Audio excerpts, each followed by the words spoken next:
आप देख रहे हैं वुमेन डेडिकेशन। गुस्से में और बहुत खुशी में कोई डिसीज़न लेना आपके लिए सही होता है या गलत, प्लीज़ मुझे बताइएगा। इस टॉपिक पर आज मैं अपने ओपिनियंस रखने चाहूँगी और आपको दो ऐसी कहानियाँ बताना चाहूँगी।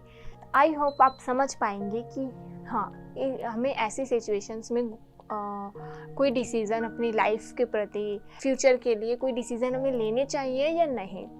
तो हम शुरू करते हैं खुशी से कि हमें बहुत जब खुशी होती है तो हमें कोई डिसीज़न लेने चाहिए या नहीं। मैं आपको एक लड़की की कहानी बताती हूँ जो जयपुर में रहती थी। तो जयपुर में रहती थी, वो 12th क्लास में थी, बहुत अच्छी पढ़ाई में बहुत आगे फर्स्ट आती थी, फर्स्ट डिवीज़न हर बार अचीव करती थी। उसका 12th क्लियर हो गया, 12th में फर्स्ट आई, तो उसने घर वालों से चंडीगढ़ या दिल्ली जैसे शहर में जाकर स्टडी करने की ज़िद करी। वह थोड़ी लो क्लास फैमिली से ही बिलोंग करती थी, तो उसके पेरेंट्स उस चीज़ के लिए राज़ी नहीं हुए कि वह उसको चंडीगढ़ या दिल्ली जैसे इतने बड़े शहर में पढ़ाई के लिए भेज सकें। लेकिन उसकी ज़िद थी कि मुझे बाहर जाके ही पढ़ना है, मुझे अपने आगे की स्टडी बाहर ही करनी है। तो उसने क्या किया, थी तो वो खुश, बहुत खुश थी अपने रिजल्ट से, तो उस खुशी में उसने डिसीज़न ले लिया कि मुझे बाहर ही जाके पढ़ना है।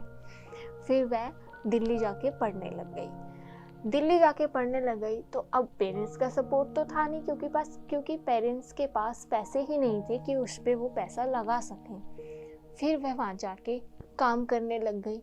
अब किसी भी नौकरी में 8-10 हज़ार से ज़्यादा कुछ मिलता नहीं है, और दिल्ली जैसे शहर में 8-10 हज़ार में गुजारा करना पॉसिबल ही नहीं है। तो उसको धीरे धीरे कुछ ऐसे दोस्त मिले जिसने उसको गलत रास्ता दिखाया। वह ड्रग्स स्मगलिंग करने लग गई और ड्रग्स खुद भी लेने लग गई। तो वहाँ उसकी लाइफ टोटली चेंज हो गई। और एक दिन बैठ के वो इतना रोई और इतना पछताई। वो सोचती उस टाइम कि मैंने क्या किया, काश मैं अपने पेरेंट्स की बात मान लेती, जयपुर में ही रहकर पढ़ाई करती, तो आज मेरी लाइफ वहाँ से यहाँ तक नहीं आती। आज मैं एक अच्छे कॉलेज में अच्छे तरीके से पढ़ रही होती, अपने माँ बाप के पास होती और इन सब चीज़ों में नहीं जाती। और वहीं दूसरी तरफ गुस्से में लिए गए डिसीज़न, जैसे कि रौनक यूपी के एक छोटे से गांव में रहता था। उसकी अभी हाल ही में उसके पेरेंट्स ने शादी कराई थी। शादी के बाद उसकी वाइफ उसको उसके पेरेंट्स के प्रति भड़काने लग गई। घर में लड़ाई झगड़े होने लग गए, उनका चूल्हा चौखा अलग हो गया, पेरेंट्स का अलग और हस्बैंड वाइफ का अलग। पर हस्बैंड क्या करता था, हस्बैंड अपनी वाइफ की ज़्यादा सुनता था, अपने पेरेंट्स की नहीं सुनता था। तो वाइफ उसको भड़काती थी। तो उसने एक दिन क्या किया, घर के लड़ाई झगड़ों से परेशान होकर उसने अपने पेरेंट्स से दूर हो गया, अपने पेरेंट्स को घर से निकाल दिया।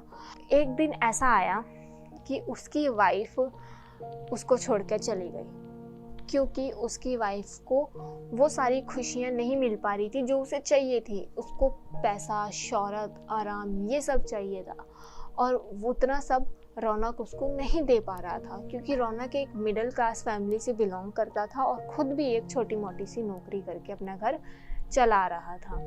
तो वो भी उसको छोड़ के चली जाती है। फिर वो एक दिन बहुत रोता है और अपने पेरेंट्स के पास जाता है और बोलता है, माँ पापा मुझे माफ़ कर दो, मैं बहुत शर्मिंदा हूँ अपनी इस हरकत के लिए, प्लीज़ मेरे साथ घर वापस आ जाओ। तब उसकी माँ उसको बोलती है कि बेटा, मैंने तो उस समय भी कहा था तुझे, लेकिन तूने तब मेरी बात नहीं सुनी, बाकी कोई नहीं, ठीक है हम चलते हैं वापस। तो फिर वो वापस आ जाते हैं।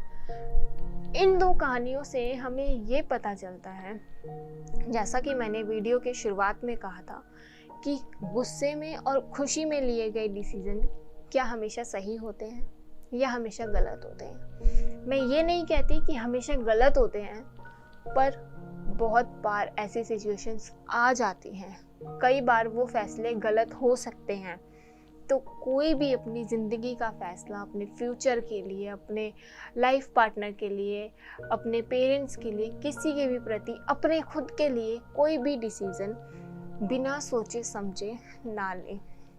अपने पेरेंट्स की बात हमेशा सुने, क्योंकि हमें जो हमारे पेरेंट्स सिखाएंगे वो हमें कोई नहीं सिखाएगा, ना तो कोई दोस्त, ना ही कोई रिश्तेदार। हमें वो बातें, हमें वो चीज़ें हमारे पेरेंट्स के अलावा हमें कोई नहीं समझाएगा। हमें ये चीज़ खुद समझनी पड़ेगी और हमें अपने पेरेंट्स की बात को सुन के उनको समझना पड़ेगा। बिना सोचे समझे हम अपनी लाइफ के डिसीज़न नहीं ले सकते, क्योंकि हमारे पास एक ही लाइफ है, पता नहीं दोबारा ये लाइफ मिले ना मिले। एटलीस्ट हम इस लाइफ को तो अच्छे से सुख शांति से जी सकते हैं, वो तो हमारे हाथों में है। अपनी ज़िंदगी को काटना हमारे हाथों में है। हम अपनी ज़िंदगी को कैसे उसमें कैसे रहना चाहते हैं, हम अपनी पर्सनैलिटी दूसरों के सामने कैसे दिखाना चाहते हैं, वो सब हमारे हाथ में है।